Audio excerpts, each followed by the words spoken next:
Hey, shalom everyone, this is Kris Shoemaker, also known as Yehudah ben Shomeyr, and welcome to the monthly Musings. Today I'm going to be talking about how everyone's going to hell and no one's going to heaven. Really? Did that shock some of you? Yeah, that is a pretty abrasive statement to someone that's in Protestant Christianity. Everyone's going to hell and no one is going to heaven. Wow. What do I mean by that? Yeah, I really got to clarify that statement, right? Okay, so here goes. Here's the monthly musing for this month. Jeremiah 16:19 says, "Surely our fathers have inherited lies, vanity, and things wherein there is no profit." So modern-day Catholic and Protestant Christianity is steeped and rooted in Western Greek and Roman culture and has become far removed from its Hebraic roots and origins. The Messianic, Nazarene, Jewish, and Hebrew roots movement within the Christian faith is still attempting to extricate itself from such cultural quagmire and return to the oasis of a Hebraic understanding. Yet the muck and mire, which still clings to us, is really hard to shake off. Harder still are those coming from a Hebraic mindset, and yet are in their own quagmire of Judaic and anti-Messianic reactionary propaganda and doctrine that favors traditions and commentaries of men rather than the plain Hebrew text in historical context in which it is rooted. We must abort our bias and bridge the East and the West and come to a balanced middle ground of truth. For those in Christendom, the lore of Western pagan, Greco-Roman, and Germanic mythology and thought has crept into the interpretation of the biblical narrative. Sadly, this has influenced our notions and beliefs of heaven and hell. Such beliefs are now taken as fact, and any deviation is seen as shocking and even heretical and disrespectful. It doesn't help when several Greek and Hebrew words are poorly translated as one word in the English, and the English word itself is borrowed from pagan mythology. For those who are not students of Hebrew and Greek, they are at the mercy of the limitation of the translators, in which, as we know, through translation, many things get lost. Hell. A very open-ended, ambiguous word that has a variety of definitions depending on what religious group you ask. This is my statement in my book, Get Back to the First Century, under the heading of Eternal Punishment. I believe those who knowingly and willingly reject Yeshua, the Messiah, the living Torah, will spend eternity separated from God in quote-unquote hell, and ultimately the lake of fire with all senses intact. Revelation 20, according to Revelation 20, verses 14 through 15. Here I will attempt to elaborate on this statement. Today, attempting to find out what Orthodox Judaism believes about hell, you will be more successful in squeezing water out of a dry stump. You will get a vague ecumenical type answer that makes hell sound more like Catholic purgatory. This was a post on an Ask the Rabbi type site. The rabbi replies, "Hi, Saul. The way most people and religions view hell is a place of eternal damnation and punishment. Judaism does not believe in that concept." Really? Okay, I'm going to go on. "We do not believe in a purgatory process called Gehenna, meaning that a soul may have to undergo cleansing, which is not very pleasant, for a period of time before it can enter heaven." I have to rephrase that. I said we do not believe, and actually he says we do believe. So this rabbi, which is I won't say this rabbi's name, but this rabbi says we do. In other words, Judaism. We do believe in a purgatory.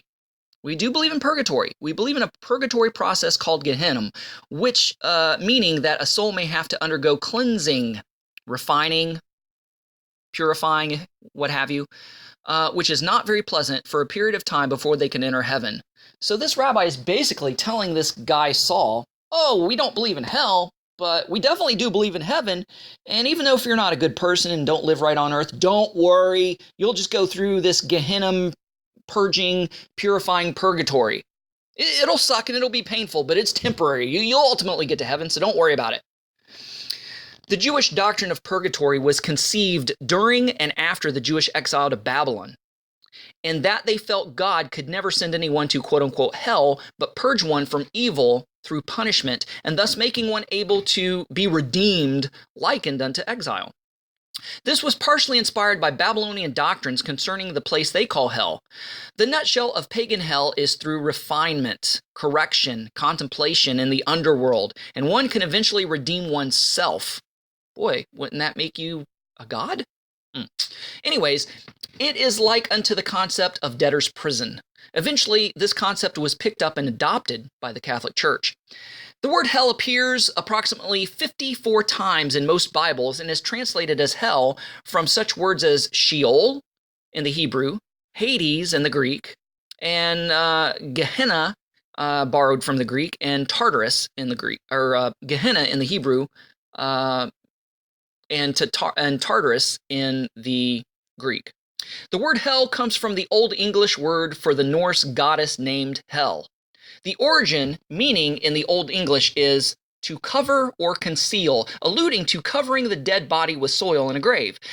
Despite popular belief, Satan does not live in, nor is in charge of hell. Neither does his fallen companions, the demons, abide there, nor do they torment the unrepentant dead. Such a belief has its origins in Greek mythology and belief of hell, where the god Hades rules the underworld. Sadly, this thinking has been Christianized and has been made its way into popular Christian thought and doctrine. Satan and his cohorts, at least the ones who are not bound, according to Revelation 9:14, roam the earth, according to Job 1:7, Job 2:2, Luke 10:18, Matthew 12:34, or 43 rather, and 2 Corinthians 4:4. In the scriptures, there are 4 words to describe what we know in the English as hell. The 4 words for hell with Strong's Concordance reference and numbers is Gehenna, which is Hebrew in origin. It's the valley or the son of Hinnom. Gehenna, or Gehinnom, a valley in Jerusalem, used figuratively as a name for the place or state of final punishment, likely meaning the lake of fire, according to Revelation 19:20, 20:10, and 20, verses 14 through 15. Originally, it was a place of pagan sacrifice where victims were burned alive and was eventually converted into a burning garbage heap, whereas to, make impure or to degrade or demote this pagan place of worship. The second word is Tartarus. Tartarus means the deepest or bottomless abyss of Hades or Sheol. It's the gulf. So in the King James, it's translated cast down to hell. So we have Tartarus. We also have Sheol, which is Hebrew. Sheol and Hades are often used interchangeably. They're pretty much the same word. Sheol is Hebrew and Hades is Greek. And it basically means grave. It means grave, hell, pit, place of the dead. And it's mentioned 65 times in Hebrew, and in the King James it's translated 31 times as hell, and 31 times as grave, and 3 times as pit. Then you have the word Hades, which is Greek, and it means unseen, and it's referred to as the grave. So unseen, alluding to that you cover a dead body with earth and you no longer see the dead body again. So Sheol is better translated the grave. The good and the bad, the righteous and the unrighteous, the repentant and unrepentant are destined to go there. So if Sheol is translated as hell, but really means grave, that means everybody's going to hell. See what I mean in my first statement? Everybody's going to hell and no one's going to heaven. So everybody goes to hell, and the fact that they go to Sheol, they go to the grave. So this is in Genesis 37:35, Numbers 16:30, Job 3:11 through 19. So if Sheol being translated as hell is really the grave, then this means that everyone goes to hell. The positive side of Sheol is referred to as Abraham's bosom. So there are 2 compartments in Sheol. One is positive, one is negative. One is pleasant, one is unpleasant. So you have the positive, pleasant side is referred to as Abraham's bosom. Gehenna is better used as a description of the negative side of Sheol. Tartarus is used once in the Greek by Peter in 2 Peter 2:4 to describe the place where the rebellious angels who copulated with human women are held into the day of final judgment. Hades is simply the Greek version of the Hebrew word Sheol. So Luke 16:19 through 31, Yeshua tells what some believe is a true story and not a parable because it mentions names. So this is Lazarus and the rich man. In all parables, all the characters are nameless. Only in this one is they're a name given, and the name is symbolic. I will admit that. So some people believe this is a parable. Others believe it's a true story. And Lazarus is named, and a rich man is not, so as to protect the guilty. Right. So Yeshua tells what some believes is a true story and not a parable because he mentions names about Lazarus and the rich man, which reveals a bit about the first century doctrine belief of hell, according to Jewish believers. Others believe it was a parable because of what Matthew 13:34 through 35 says. All these things spake Yeshua unto the multitude in parables, and without a parable spake he not unto them, that it might be fulfilled which was spoken by the prophet, saying, I will open my mouth in parables. I will utter things which have been kept secret from the foundation of the world. Even if this is a parable, we could still conceivably obtain truths about the first century Nazarene Jewish view and belief of the doctrine of hell. So Luke 16:19, there was a rich man, a certain rich man. See, certain, not just some obscure, ambiguous. So basically, I believe this is a true story and not a parable. There was a certain rich man which had clothing, which was clothed in purple and fine linen, and fared sumptuously every day. So he even gives descriptions of this rich man, so as the people who heard the story may know who he is without even mentioning his name. Verse 20, and there was a certain beggar, a particular beggar, by name Lazarus, which was laid at his gate, full of sores, and desiring to be fed with the crumbs which fell from the rich man's table. Moreover, the dogs came and licked his sores. It came to pass that the beggar died and was carried by the angels into Abraham's bosom. The rich man also died and was buried. And in hell he lifted up his eyes, being in torment, and seeing Abraham afar off and Lazarus in his bosom. And he cried and said, Father Abraham, have mercy on me, and send Lazarus that he may dip the tip of his finger in water and cool my tongue, for I am in torment in these flames. But Abraham said, Son, remember, thou in thy lifetime receivest thy good things, and likewise Lazarus evil things. But now he is comforted, and thou art tormented. And besides all this, between us and you, there is a great gulf fixed, so that which would pass from hence to you cannot, neither can they pass to us that would come from thence. In other words, that's basically King James talk to say there's a gulf between me and you. You can't cross over here, we can't cross over there. Then he said, I pray thee, therefore, Father, that thou wouldst send him unto my father's house. For I have 5 brethren, that he may testify unto them, lest thou come into this place of torment. And Abraham said unto him, They have Moses and the prophets. In other words, they have the Old Testament. They have the Tanakh. They know enough from the scriptures not to end up in this place. In other words, they have Moses and the prophets. Let them hear them. And he said, Nay, Father Abraham, but if one went unto them from the dead, they will repent. And he said unto him, If they hear not Moses and the prophets, neither will they be persuaded, though one rose from the dead. So basically, we see that in this story, we find possibly 3 compartments to Sheol, or 3 compartments to the grave or the afterlife. Your spirit returns to the one who gave it, according to Ecclesiastes 12:7. The body is in the ground, but the essence of who you are, your soul, is either in one of 2 places. Either Abraham's bosom, or Gehenna. So you have the Sheol. The positive place is Abraham's bosom. The negative place is Gehenna. And even in the story, we get the impression that one is elevated higher than the other by the words, the rich man lifted up his eyes. So in these 2 compartments, there is a gulf, an abyss, that there's no bridge or no way to cross from Gehenna to Abraham's bosom or from Abraham's bosom to Gehenna. But they can see one another. So Abraham's bosom, the positive side of Sheol, is where the righteous go after death, and Gehenna is the negative side of Sheol, where the wicked and unrepentant go after death to be punished.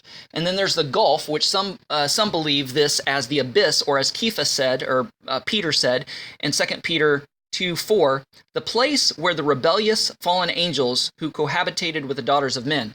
So this abyss, this bottomless pit, is where these fallen angels are bound. So it says that the rich man looked up and could see Abraham's bosom, and that there was a gulf between them. So this denotes that Abraham's bosom was an elevated compartment of Sheol, of the grave, and apparently Gehenna, where the rich man found himself, was a lower compartment of Sheol. The gulf seems to be a type of void, which is what the word abyss means and Tartarus implies. Gehenna is a place to which no one returns from because of their unbelief, disobedience, and unrepentance.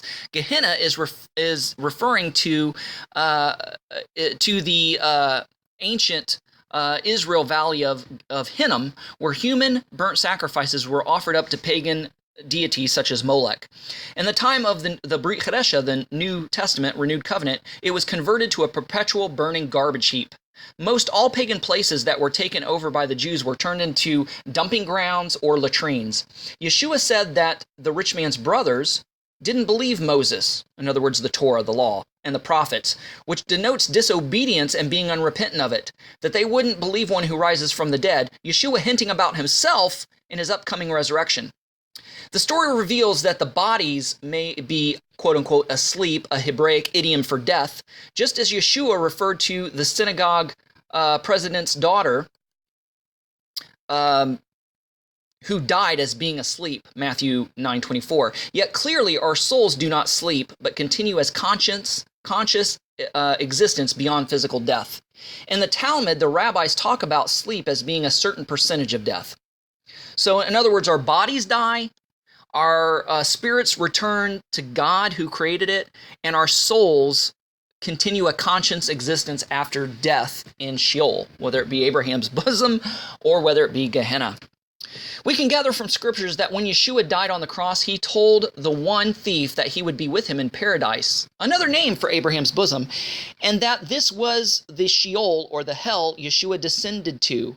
Because even if it was a higher level than Gehenna, you still had to descend to it, according to Ephesians 4:7-10, Acts 2:23-36, and 1 Peter 3:18-20. In Judaism, Abraham's bosom wasn't up in the sky, heaven, and hell wasn't underground. Yeshua apparently preached to the souls in Abraham's bosom, showing them that he was the promised Messiah, and this at his resurrection sometime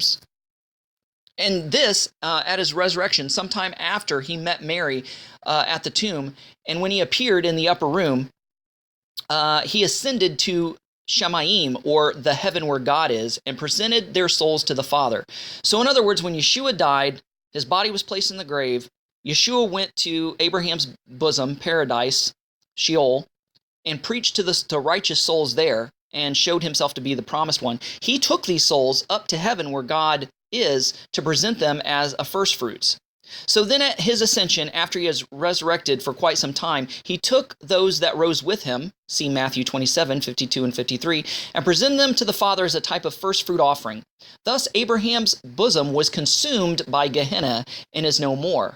Thus the reference to hell opening her mouth and being enlarged. Isaiah 5:14.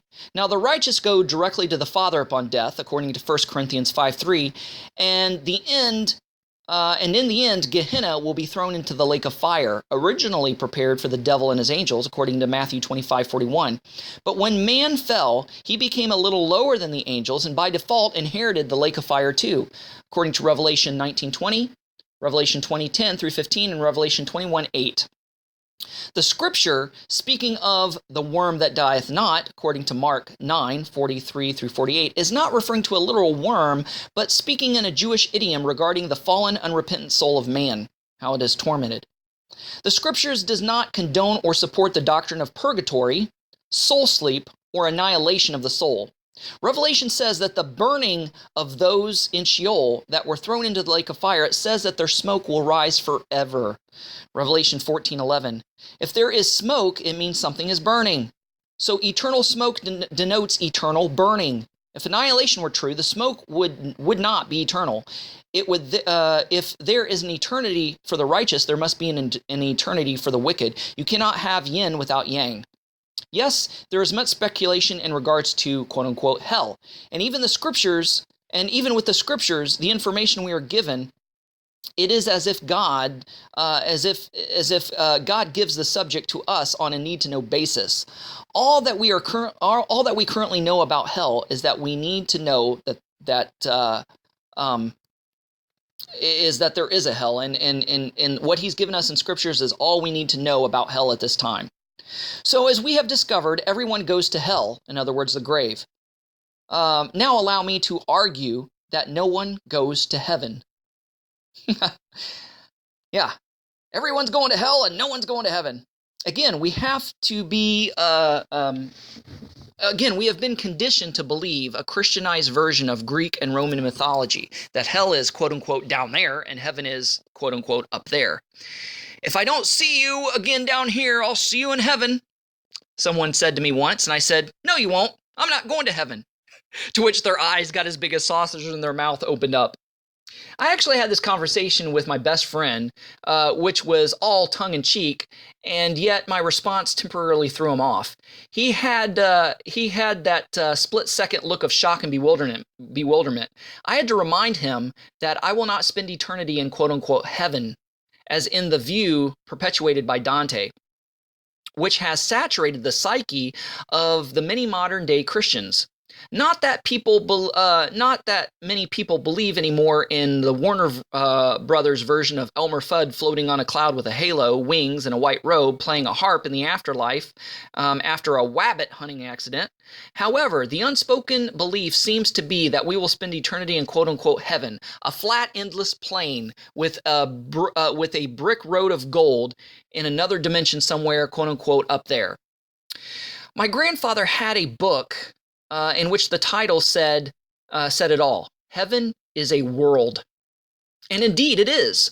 We Jews call it the Olam Haba, or the world to come. Revelation says that we will spend eternity living on the new earth, according to Revelation 21. The Brit Hadasha, the New Testament, says this present earth will melt with a fervent heat, according to 2 Peter 3. And the first earth was purged by water in the Noahic flood, a baptism, a mikvah, if you will, according to Genesis 7. Yet this time around, it will be purged by fire, which the Torah requires. If something cannot be cleansed by water, it must be cleansed by fire. See Leviticus 13. Granted, until the new earth comes, we go to quote-unquote paradise, Abraham's bosom, a temporal spiritual realm that is a waiting room of sorts, in which I suppose we can call heaven, but that place is not our final or eternal destination. I will live forever on this renewed, cleansed by fire earth in the promised land, Israel, just as God promised me and my people. So I hope you were able to understand my initial statement, and I hope I was able to clarify with you properly why everyone's going to hell and no one's going to heaven. Thanks so much for listening. Go out there and have a great day. Shalom and Shavua Tov. Abraham'sDescendants.com, getting back to the 1st century in a 21st century way. Thanks for watching. Don't forget to press the like button as well as the subscribe button if you haven't done so already, and the notification bell that'll let you know every time I make a new video. And don't forget to share this with a friend. Also, visit our website at Abraham'sDescendants.com. Thanks. Shalom. Thanks for watching. Stay connected by subscribing to our other social media accounts and visiting our website at Abraham'sDescendants.com.